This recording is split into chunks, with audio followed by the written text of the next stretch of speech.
ทำนูเศร้าคือสะซื้อตีเกือยำพุทธาภาษาพงเมื่อเหลียวในผีและกวนก็อ่อนว่าออกว่าควังเปื้อเปลี่ยนพิงทุ่งพุทธาคำเศร้าอ่อนไว้เจ็มเมื่อวันซื่นเมื่อในเผอก็ปีซ้ำลืมตัวหุ่นโขมึงตั้งจ่อเอาเปียดตกลื่นหน้า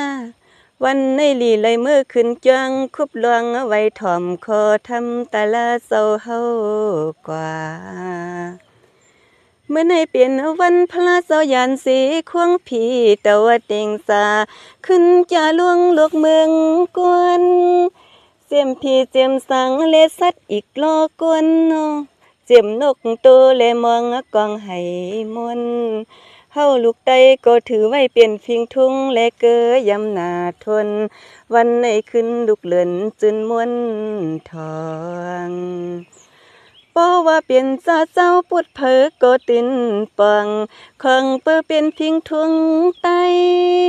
ขย้อนพังป้าหนุ่มยิ่งใสนอวันในปีไว้เมาว่าเปลี่ยนมือวันมนเสือเลเวียงปังให้เล่าเจอมันปีลุงและเจออันหนุ่มเท่า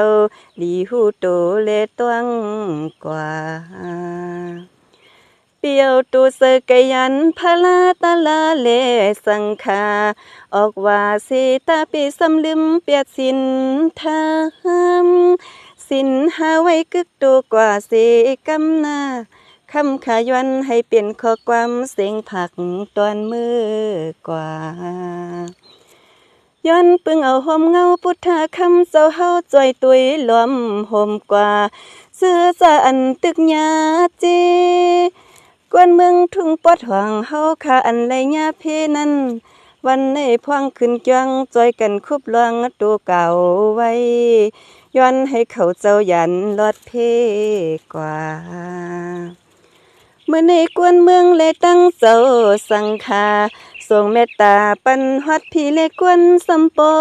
จีสาธุย้อนให้กวนเมืองตั้งหลายอย่าปีให้มีเพนอเพื่อก็จึงให้เสอตีเนอเจออยู่มนได้ห่มเงาพุทธาคำเจ้าเฮากว่าพี่เลกวนก็จึงให้โปไลเสอสา